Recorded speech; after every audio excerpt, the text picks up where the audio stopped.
Olá, o nosso país tem hoje 14 milhões de famílias em situação de extrema pobreza. Quase 14 milhões também é a quantidade de brasileiros desempregados. E quando falamos sobre concentração de renda, estamos em segundo lugar na lista de países com pior distribuição. Por aqui, 28% do PIB estão nas mãos de apenas 1% dos mais ricos. Ficamos atrás só do Catar, segundo o relatório de desenvolvimento humano da ONU. A pergunta de hoje é: quais desafios precisamos vencer para superar a pobreza e a desigualdade?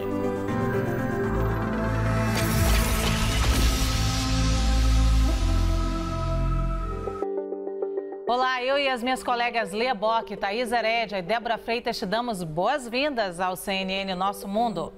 Em um país com tantos contrastes sociais e econômicos, falar sobre igualdade pode parecer utopia. Mas há quem defenda que a lição de casa precisa e deve ser feita.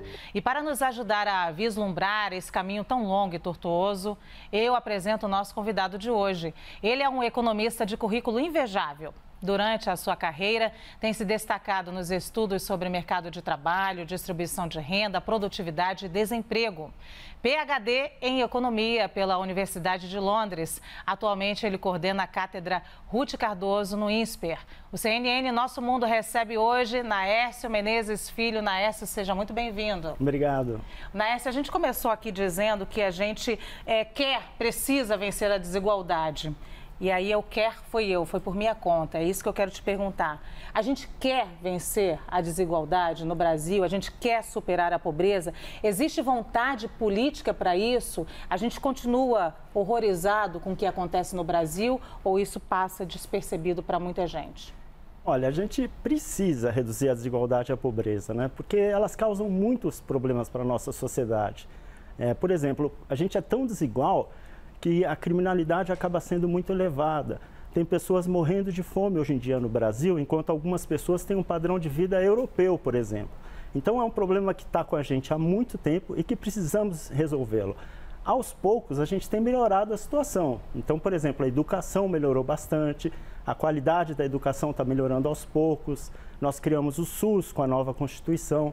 Então, há uma vontade de mudar, mas estamos indo bem devagar. As mudanças demoram muito para acontecer. Esse melhorou bastante, você trouxe aí num período macro, né? Porque a gente agora vai fazer um recorte já de pandemia, só para explicar então aqui para o nosso público que a gente está falando de um longo prazo. Isso, são tendências históricas, né? Porque no passado, na década de 60 e 70, era ainda pior. A gente não tinha nem hospitais para todo mundo, estavam muitos jovens fora da escola. Então a situação era terrível, pobreza extrema, gente morrendo de fome. Então de lá para cá, ao longo dos últimos 30 anos, a situação melhorou. Lógico que agora, no curto prazo, a situação é muito delicada. Mas só para botar num contexto mais amplo, que houve uma melhora ao longo do tempo e agora a gente precisa agir no curto prazo. Olha, eu vou passar direto para a nossa especialista aqui em economia. Hoje ela vai brilhar, Thaís Herédia. Eu tinha que ser a última da fila.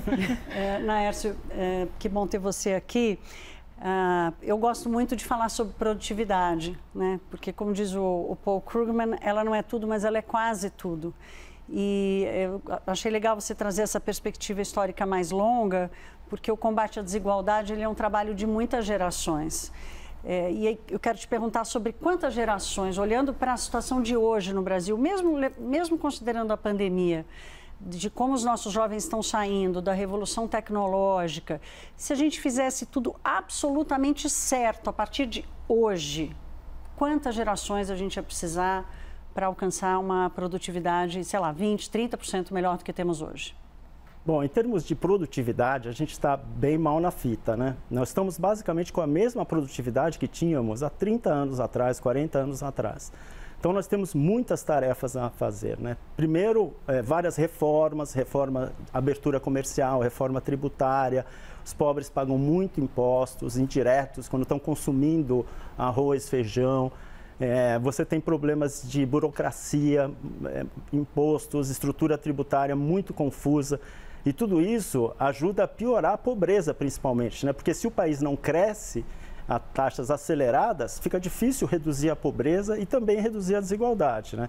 Então, se a gente fizer tudo certinho, eu penso que em 10, 20 anos a gente conseguiria retomar num ritmo acelerado e conseguir reduzir mais a nossa pobreza.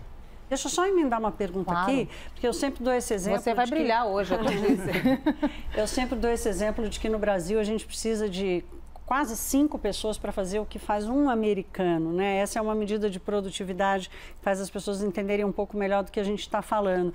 E ela depende basicamente, tem um insumo básico aí, que é o preparo da mão de obra no Brasil, que é uma outra fragilidade que a gente tem. Então, queria a tua análise sobre isso. Isso. Todos esses pontos estão interligados. Então, por que a gente tem muita desigualdade hoje em dia? Porque a gente falhou na educação no passado.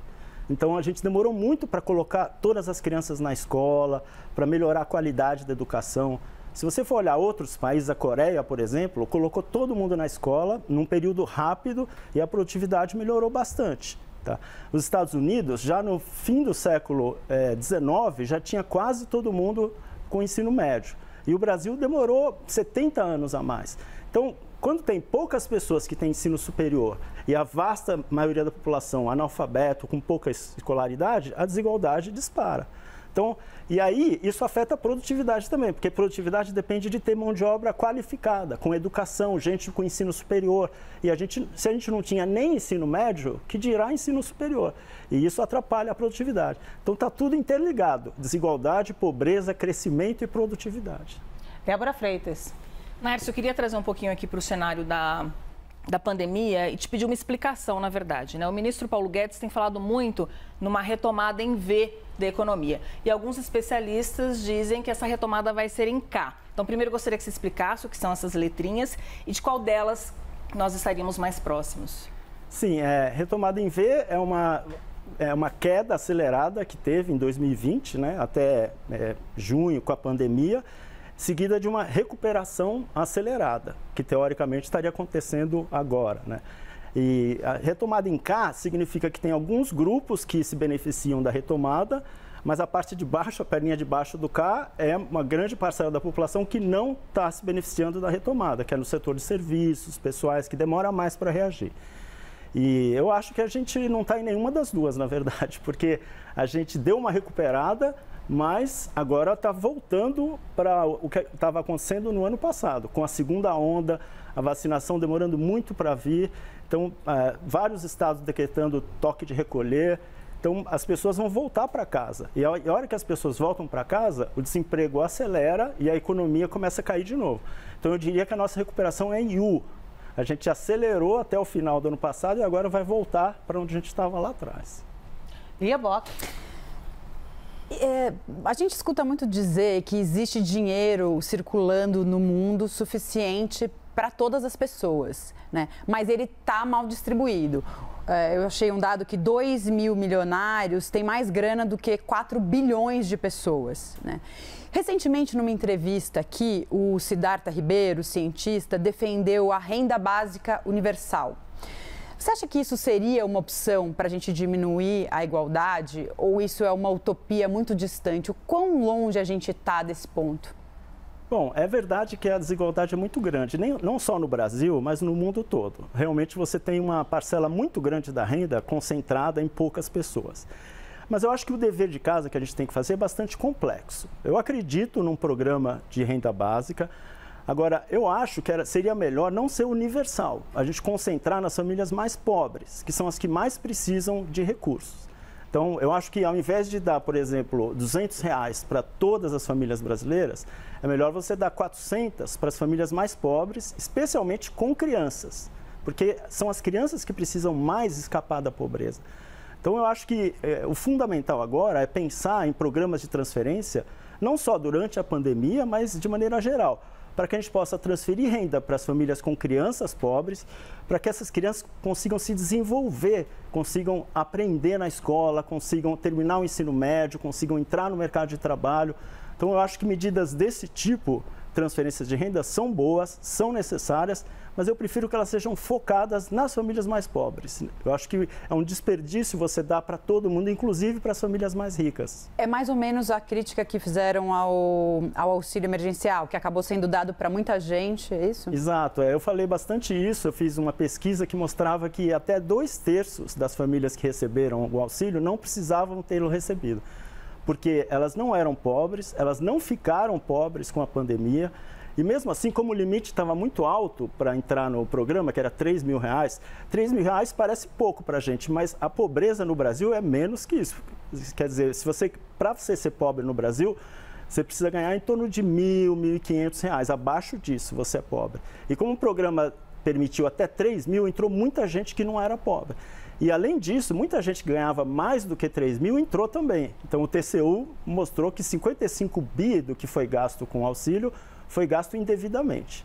Então, na verdade, é melhor, do meu ponto de vista, você focar em quem realmente precisa. Quem realmente precisa? Quem é pobre. Esses aqui, e principalmente quem tem criança. Esses é que precisam. Então, eu sou a favor de focalizar o benefício para você poder dar mais para essas famílias. E uma última coisinha, e por que você acha que eles optaram por esse auxílio para até R$3.000? Qual a explicação disso? Olha, eu acho que são dois fatores. O primeiro é que foi preciso fazer tudo muito rápido. Então, assim, de uma hora para outra veio a pandemia, a gente começou a ver o desemprego acelerando, as pessoas perdendo o emprego, tendo que ficar em casa e falando, precisa fazer alguma coisa, precisa fazer alguma coisa. E a gente não tinha pensado direito como fazer. Então, foi feito um aplicativo e falou, vamos botar todo mundo, que a prioridade é atenuar os efeitos da pandemia. Não vamos focar agora em focalização, porque senão talvez demore 2, 3 meses para fazer tudo direitinho, entendeu? Então, na pressa, foi feito isso. E agora, faltou também um pouco mais de cuidado, porque era só pesquisar os dados para você ver que quem ganha R$3.000 no Brasil, por exemplo, ou no Piauí, ou no Maranhão, não é pobre. Então, poderia botar uma linha para receber o auxílio um pouco mais baixa. Isso eu acho que faltou um pouco de estudos na hora de fazer. Pois é, eu vou aproveitar o rumo que essa prosa tomou para tirar várias dúvidas. Primeiro de pobreza e extrema pobreza. A gente tem aí na extrema pobreza, acho que coisa de 14 milhões, na pobreza 40 milhões de pessoas. Então, queria que você explicasse essas diferenças para a gente. E também pegando o gancho aí do auxílio emergencial, porque a gente descobriu nesse cruzamento algo que o ministro, o governo chamou de invisíveis. São aquelas pessoas que viviam numa situação, não tinham desemprego, não estavam cadastradas em programa social, muitas não tinham sequer um CPF. E aí eu te pergunto, por que, diante de tantos programas que a gente teve de transferência de renda ao longo dos anos no Brasil, a gente ainda tinha gente invisível, longe dos olhos do poder público? Quem são essas pessoas? O que a gente precisa de política pública para elas? E o que a gente precisa... Estou te bombardeando de pergunta. O que a gente precisa de outro programa que não seja só de transferência de renda para contemplar essas pessoas? Então, qual a diferença entre pobreza extrema e pobreza normal, vamos dizer assim? Pobreza extrema é quando a pessoa não tem dinheiro nem para comer. Então, a gente faz as contas, quantas calorias uma pessoa precisa para sobreviver? Tantas. Quanto custam os alimentos para poder comprar essas calorias? Vamos dizer que seja R$200 em alguma cidade, por exemplo. Aí a linha da pobreza extrema fica em R$200. Todo mundo que tem abaixo disso é miserável ou está na pobreza extrema. Aí você multiplica isso dependendo do orçamento da pessoa. Então, pobre é aquela pessoa que consegue comer, se não for extremamente pobre, mas não consegue comprar roupa, pagar ônibus, pagar aluguel, comprar remédio, entendeu? Então, pobreza extrema, como o próprio nome já diz, a pessoa não tem dinheiro nem para comer. A pessoa que é pobre, mas não é extremamente pobre, ela consegue comer, mas não consegue dar conta das outras necessidades. Tá? Com relação aos invisíveis, então quem são os invisíveis? Eles são pessoas que trabalhavam. Por que eles não estavam no cadastro único, no Bolsa Família? Porque eles não eram estruturalmente pobres. Eles não eram pobres em 2019, 2018, 2017. Eles se viravam. Então, quem são eles? Eu penso assim, o pipoqueiro, pessoas que trabalham lá na rua, vendendo na barraca, na Teodoro, churrasquinho, roupa, bugiganga, espalhados por aí, bares, informais, dono de boteco e tal. Tem milhões no Brasil deles, né? Agora, eles não eram pobres, porque sempre sustentavam. Agora, sustentavam naquela, né? Assim, ganhando pouco, mas dava para viver. De repente, vem uma pandemia, todo mundo vai para casa, fica em casa. Eles não têm mais para quem vender. Então, eles ficaram pobres, mas pela primeira vez, entendeu? Então, eles não estavam cadastrados nos programas, porque eles nunca tinham sido pobres no passado. Tá? Aí agora eles ficaram. E aí o que o governo fez? Falou, olha, vamos fazer um aplicativo e todo mundo que ficou pobre entra e preenche aqui no aplicativo, que foi uma ótima ideia, porque pegou todo mundo, basicamente, né? E aí você conseguiu descobri-los, essas pessoas, que eram pessoas que ganhavam a vida, batalhavam no dia a dia, né? Ficavam lá na porta das escolas, vendendo pipoca, nos lugares e tal. E agora não tem o que fazer. Então, agora que que eles entraram no radar, através do aplicativo, eu defendo que você use o aplicativo para conhecer melhor essas pessoas e fazer transferências de renda, investir na educação. Por quê? Porque hoje em dia é tudo novas tecnologias. Então, nós temos, por exemplo, a Receita Federal, que, nossa, todo mundo sabe aqui que paga os seus impostos, né? Que é tudo eletrônico, tudo funcionando, tudo controlado. Então, vamos fazer algo usando tecnologia para alcançar essas pessoas também. Então, as pessoas vão preenchendo a cada 3 meses a renda delas, quantos filhos elas têm, se estão na escola, se recebem visita da Estratégia de Saúde da Família, que é um programa de saúde muito importante. E aí você vai trazendo essas pessoas para o sistema de informações do governo. Isso que eu acho que deve ser feito. Thaís? Tem uma discussão muito que me preocupa muito, que é assim, muita gente no Brasil que não é pobre se diz pobre, né? Então, há uma recusa em aceitar, especialmente da classe média alta para a classe mais alta, há uma recusa em aceitar que somos ricos. As pessoas acham que não, de jeito nenhum.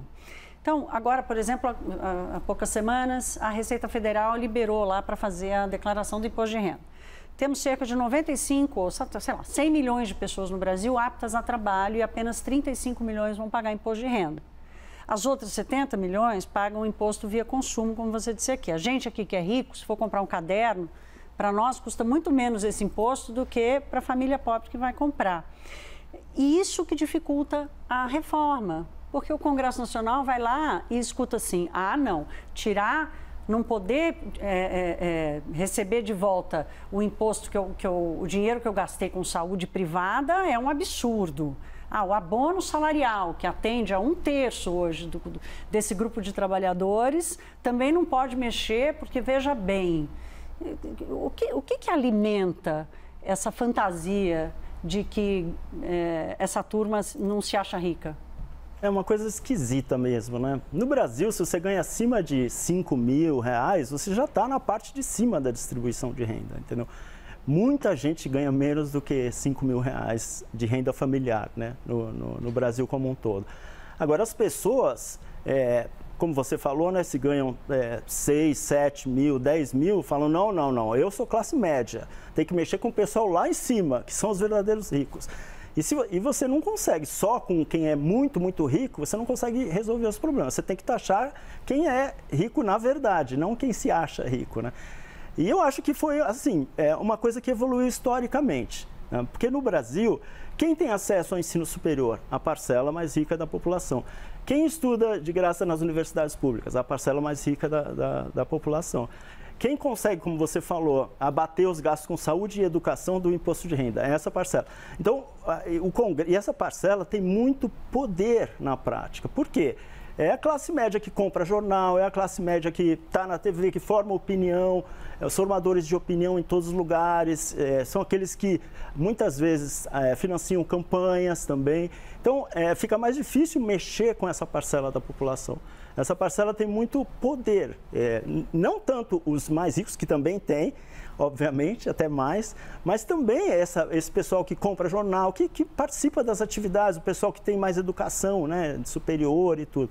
Então, acaba colando essa imagem de que são batalhadores, que não pode mexer com eles, quando na realidade, eu concordo totalmente com o que você falou.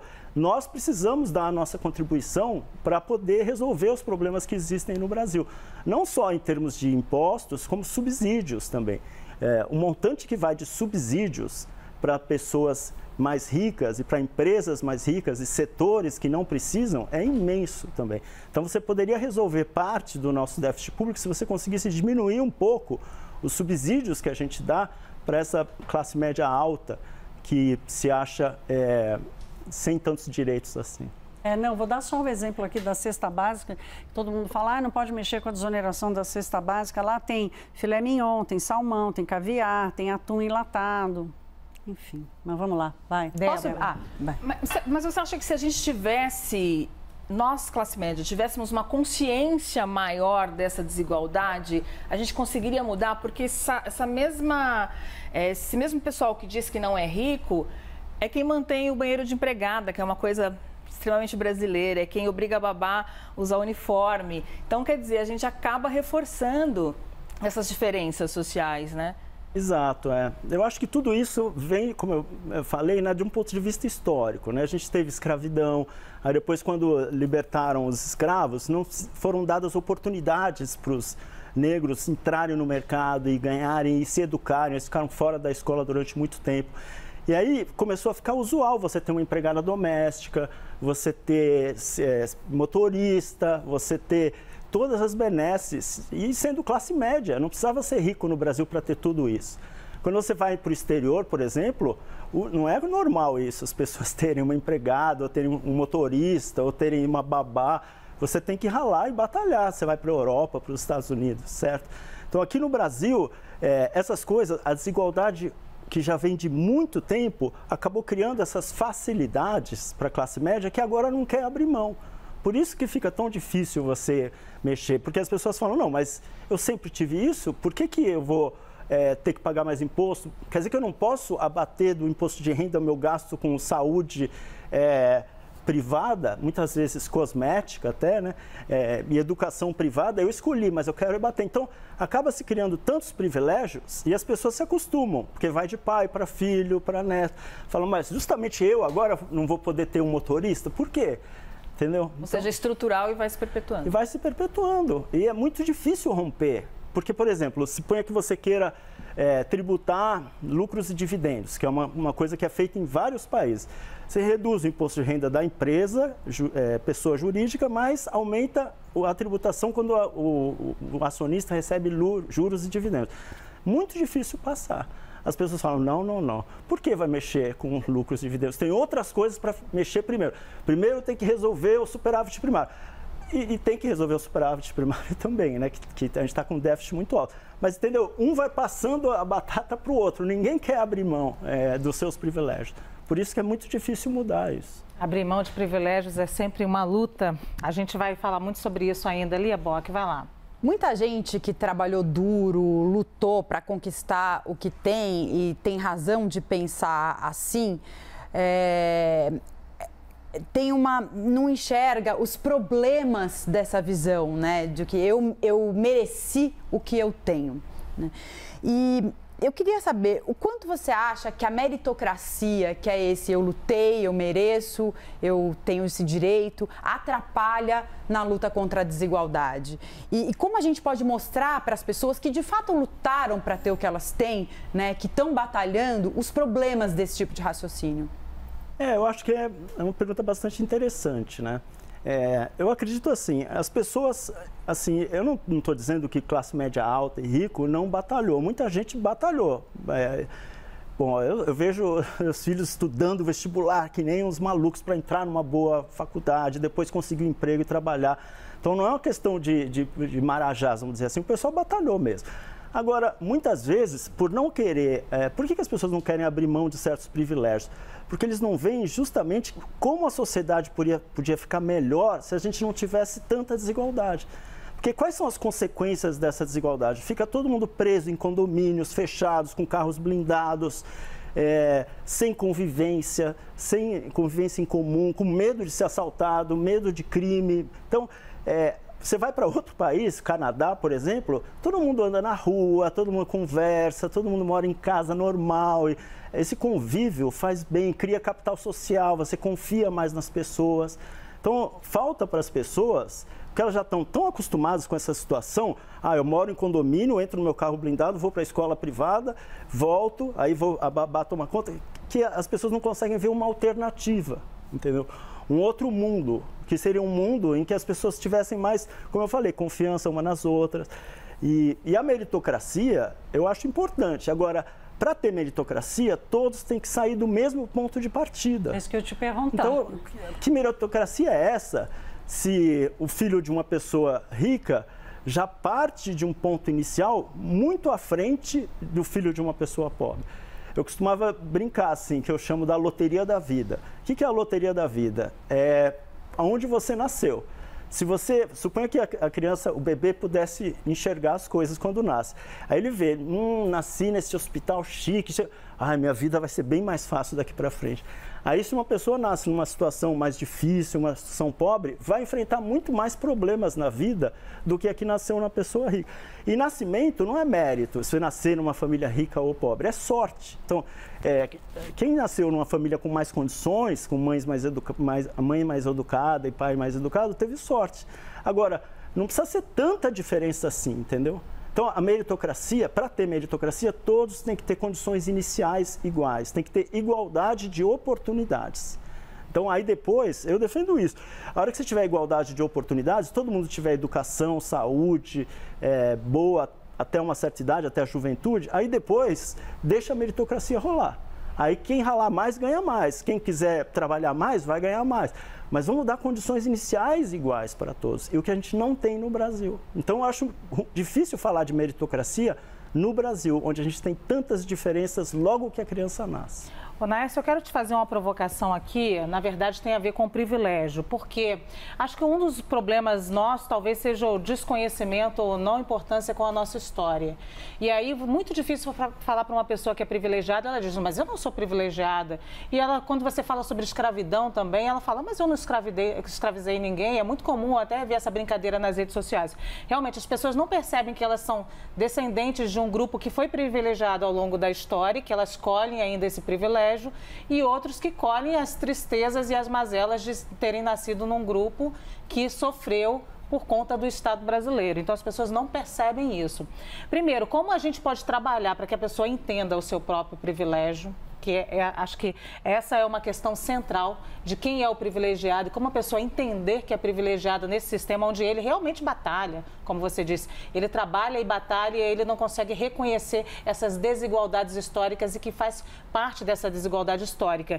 E como corrigir isso dentro do próprio mercado de trabalho? Hoje a gente tem, por exemplo, situação de remuneração de negros e brancos, e isso é muito claro que tem um recorte racial nisso. Um homem branco ganha, a cada R$1.000 que um homem branco ganha, uma mulher negra ganha coisa de 400 e poucos reais, menos da metade, entendeu?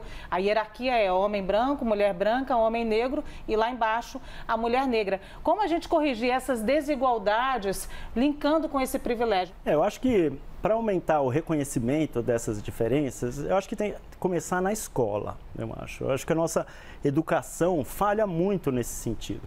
Em dois aspectos. Primeiro, a escola brasileira é muito segregada. Então, por exemplo, tem escolas privadas em que vão os filhos das pessoas mais ricas, geralmente brancas, e tem as escolas públicas, que geralmente vão os filhos das pessoas mais pobres.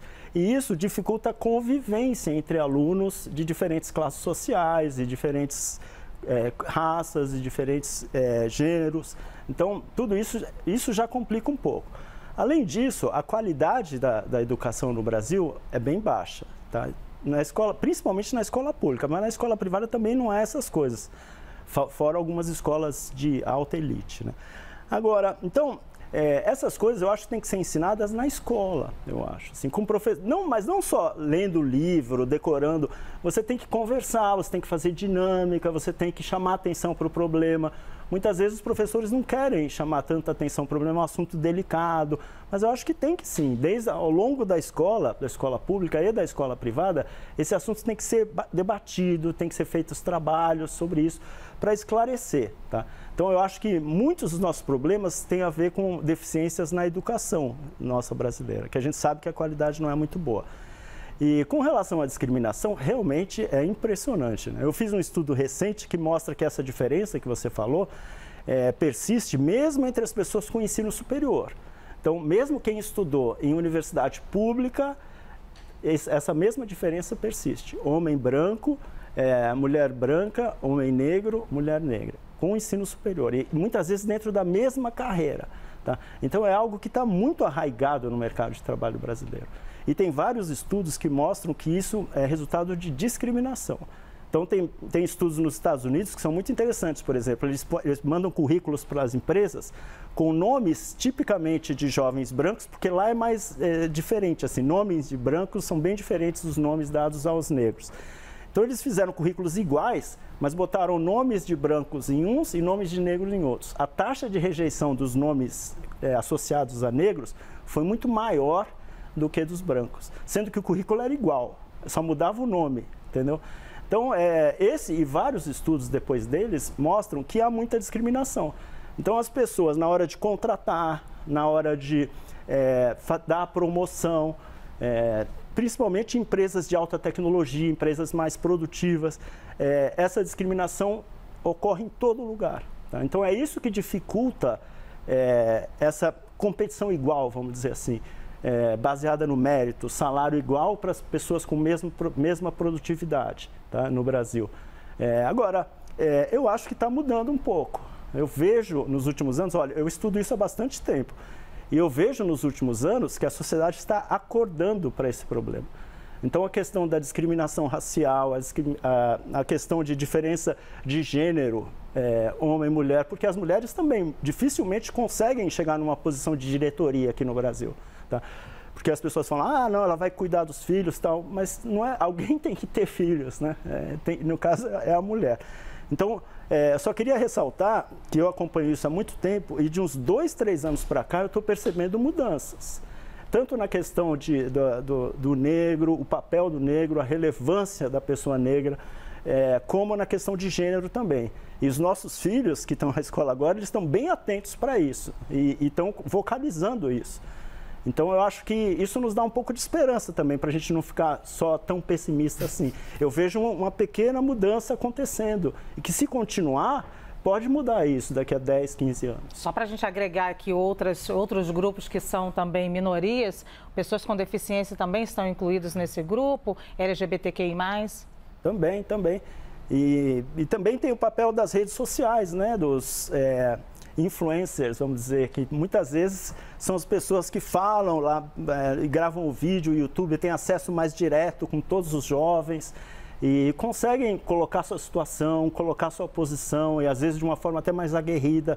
E isso atinge grande parte das pessoas que muitas vezes não se viam representadas na televisão tradicional, nas novelas.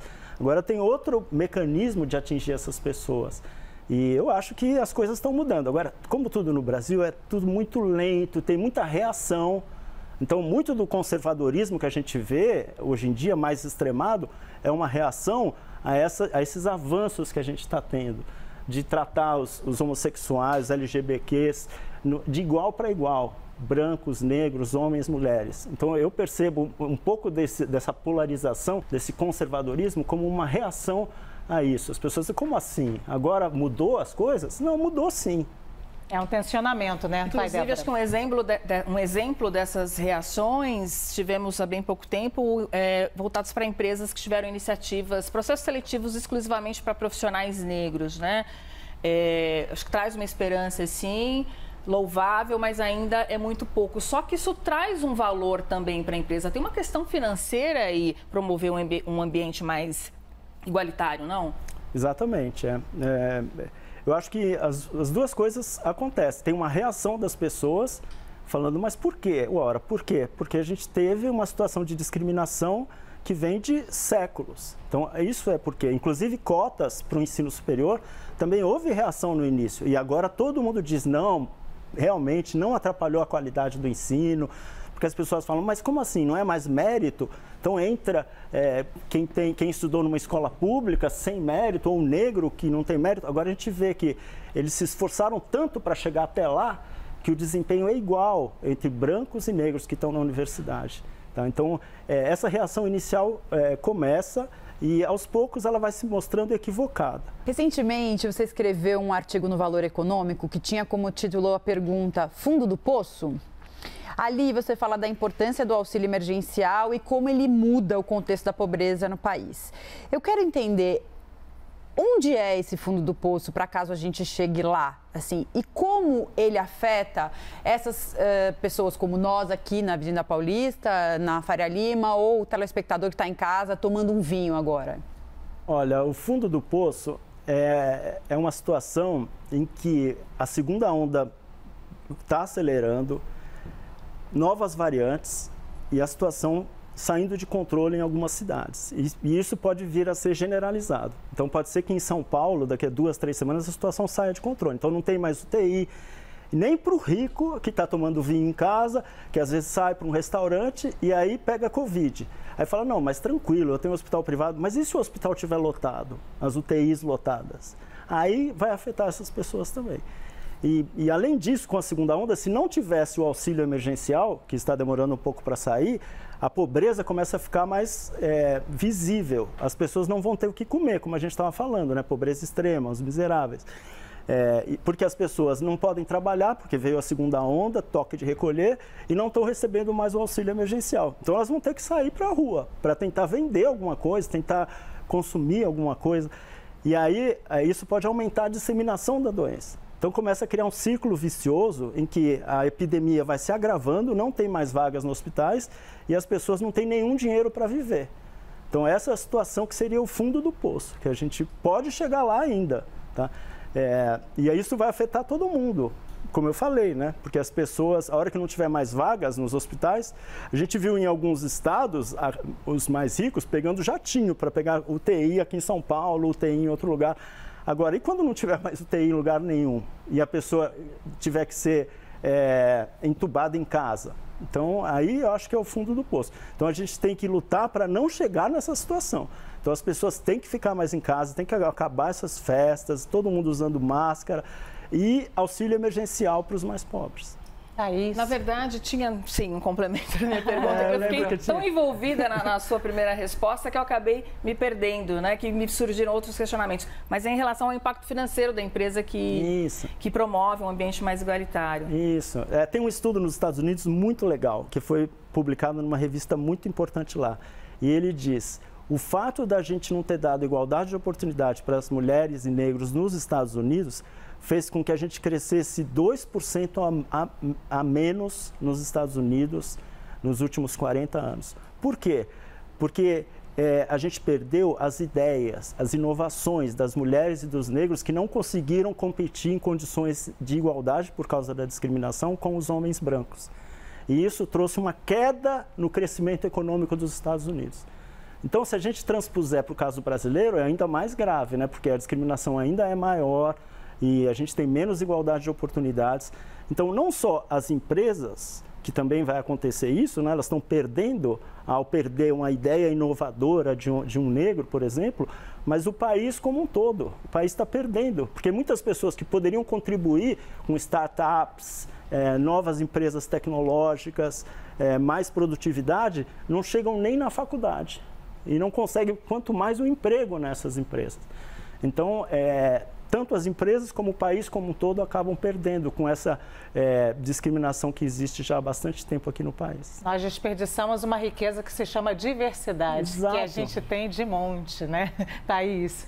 Eu vou mexer em outro vespeiro aqui. As meninas, você é corajosa, que você toca nos pontos, mas eu toco mesmo, porque eu acho que é um despertador que precisa tocar bem alto na cabeça das pessoas. Sobre privilégio, a pandemia, por discurso ou por crença mesmo, as pessoas passaram a compreender, talvez, né, Lu, um pouco mais. Ele foi escancarado, inclusive pelo acesso ao tratamento, né?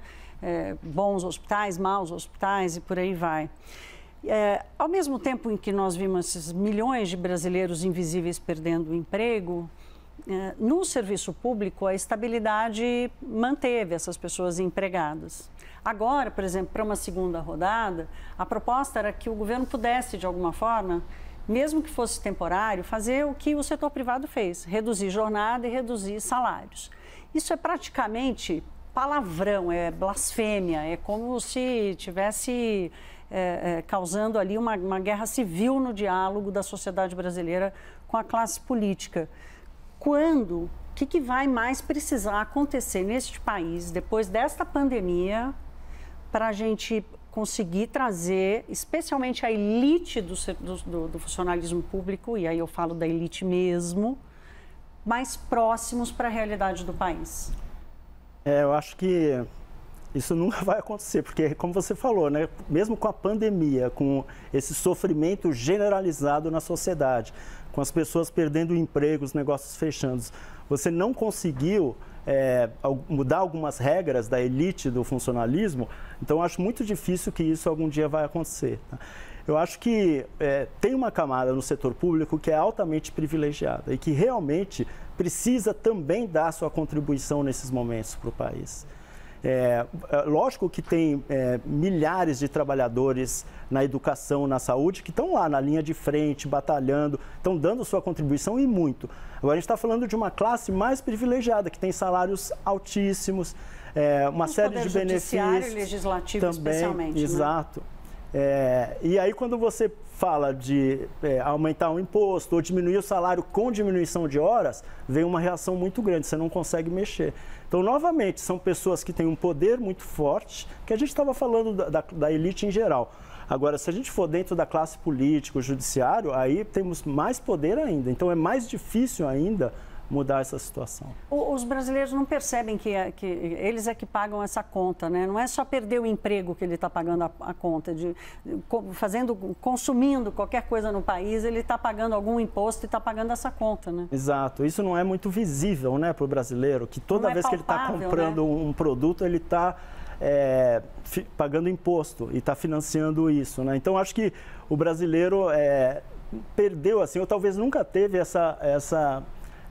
esse jeito de reivindicar seu dinheiro, de exigir prestação de contas por todos os impostos que ele paga. Eu acho que a gente precisa ter isso, senão vai ser muito difícil mudar essa situação.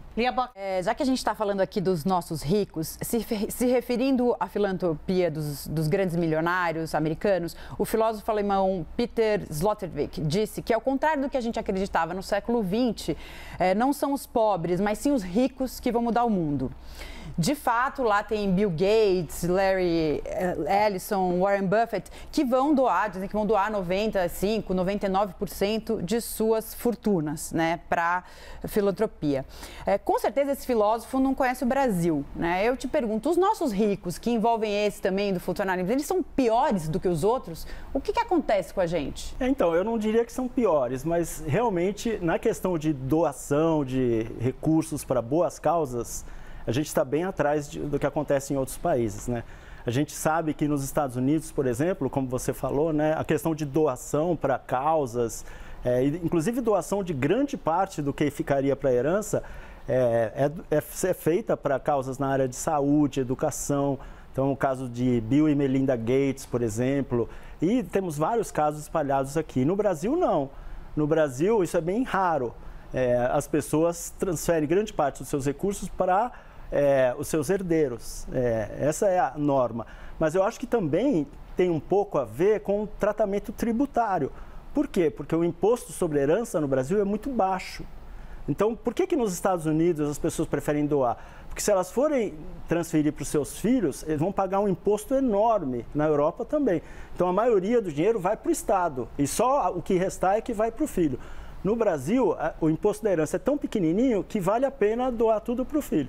Então, uma das maneiras de incentivar a doação é aumentar o imposto sobre a herança no Brasil, que chega a ser só de 8%, ao passo que em alguns países é 30%, 35%, na Suécia é 40%, 50%, entendeu? Então, as pessoas falam, bom, já que eu vou ter que dar metade da minha herança para o Estado, prefiro eu mesmo decidir para onde eu vou dar. E aí eu vou dar para esse instituto que pesquisa o câncer, ou essas instituições que pesquisam malária em países desenvolvidos, entendeu?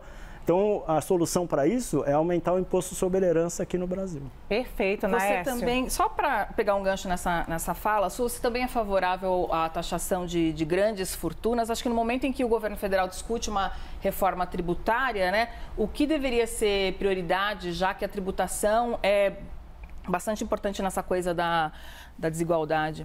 Então, aí tem várias formas de você tributar, né? Por exemplo, sobre herança, lucros e dividendos. Agora, sobre as grandes fortunas, eu acho que tem problemas de implementação, que tornam difícil você implementar. Então, por exemplo, as pessoas podem tirar o dinheiro daqui do Brasil e mandar para outro país, entendeu? É muito difícil você saber exatamente qual a fortuna de cada um e falar, ó, vou cobrar 10% da fortuna. Aí as pessoas vão tirar, vai sumir grande parte da fortuna. Então, eu acho, com o princípio de justiça, eu seria favorável, mas é muito difícil implementar. Então, eu acho melhor tributar juros sobre capital próprio, dividendos, lucros. Na verdade, eu acho que todo mundo que recebe renda deveria pagar as alíquotas do imposto de renda. Porque também tem muita gente privilegiada que monta uma empresa simples, por exemplo, e quase não paga imposto. Então, uma maneira que muitos advogados e muita gente faz para não pagar imposto de renda é criar uma empresa. E aí você tem alíquotas menores. Então, vamos fazer o seguinte, todo mundo que receber um dinheiro vai pagar o mesmo imposto, tá? Seja juros, seja lucro, seja dividendo, seja honorário, seja simples, todo mundo paga o mesmo imposto. Aí você vai gerar muitos recursos e você vai poder, por exemplo, aplicar em programas de transferência de renda para os mais pobres, para igualar as oportunidades das crianças no Brasil. Naércio, eu não queria terminar essa conversa sem falar com você sobre educação e mobilidade social, porque a gente acompanhou o nosso nível de educação, a gente já comentou aqui situações bem dramáticas, a gente já existia de escola pública, de criança que ficou fora da escola, mas com a pandemia isso se agravou muito. Muita gente tirou aquela escola particular pequenininha que a pessoa botava, simplesmente tirou para não pagar. Muita gente que estava na escola pública não estudou esse ano com o ensino remoto, não tinha condições. Então a gente viu esse abismo aumentar demais. Quando que a gente vai colher esses frutos amargos, eu vou dizer assim? Não, a situação realmente é gravíssima, eu diria. As crianças e jovens foram dos mais afetados durante essa pandemia, por todos os motivos que você falou. E, além disso, as crianças nas escolas públicas muitas vezes não tinham acesso à internet, moravam em casas lotadas, com pais estressados. Muitas redes públicas não conseguiram entregar ensino à distância para essas famílias. Problemas de saúde mental, cerca de 20% dos jovens, uma amostra representativa dos jovens, estão com sintomas clínicos de ansiedade e depressão. Quer dizer, são problemas gravíssimos que vão aumentar a desigualdade para os próximos anos para essa geração. Então, tudo que eu falei no começo de redução de desigualdade histórica, melhora da educação, melhora da saúde, corre o risco de ser revertido num curto espaço de tempo por causa da pandemia. Então, as perspectivas são muito ruins. O poder público tem que agir, tanto na saúde como na educação, para reverter essas perdas no curto prazo. Senão, a situação dessa geração pode ficar muito ruim para o futuro. Thaís. Eu só queria fazer um ponto aqui sobre a coisa da tributação. No Brasil, a gente tributa pouco a renda, né? Tributa muito mais o consumo, por isso que ele é tão regressivo. E eu sempre brinco que eu troco de nome se acontecer uma reforma tributária que inverta essa situação.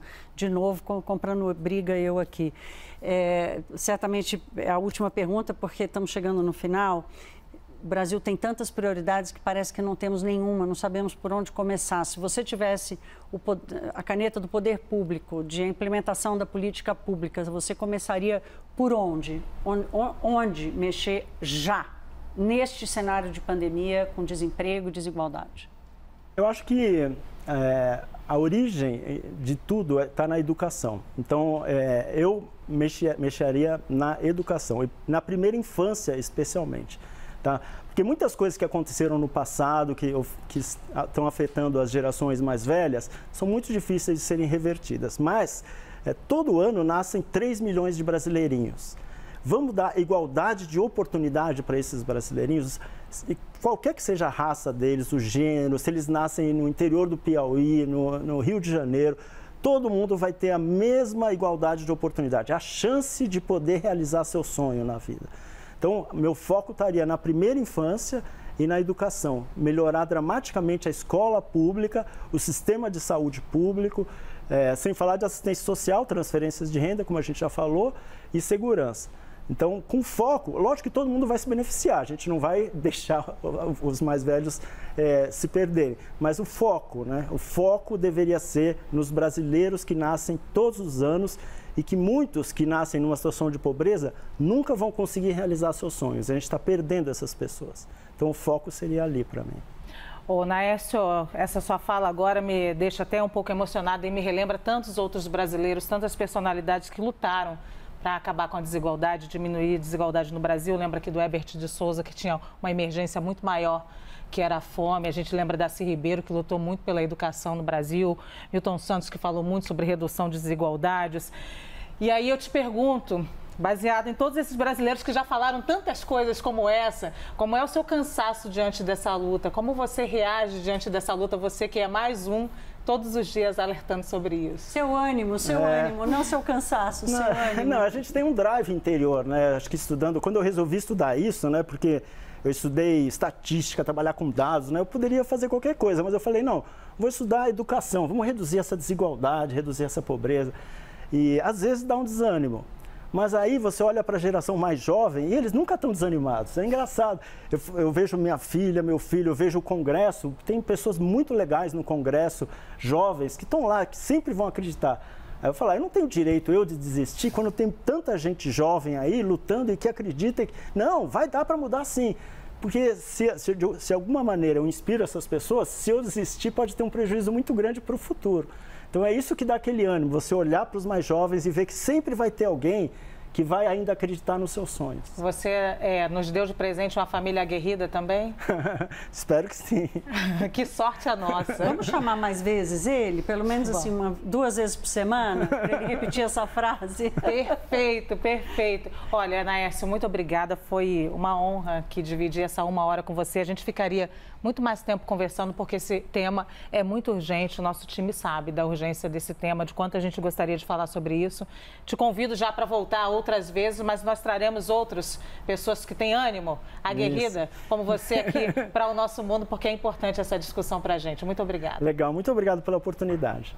Bom, e o nosso programa com o professor de Economia do INSPER, Naércio Menezes Filho, está disponível, você sabe, na íntegra, no site cnnbrasil.com.br e também no nosso canal do YouTube. Muito obrigada mais uma vez, time. CNN, a maior do mundo, líder em independência.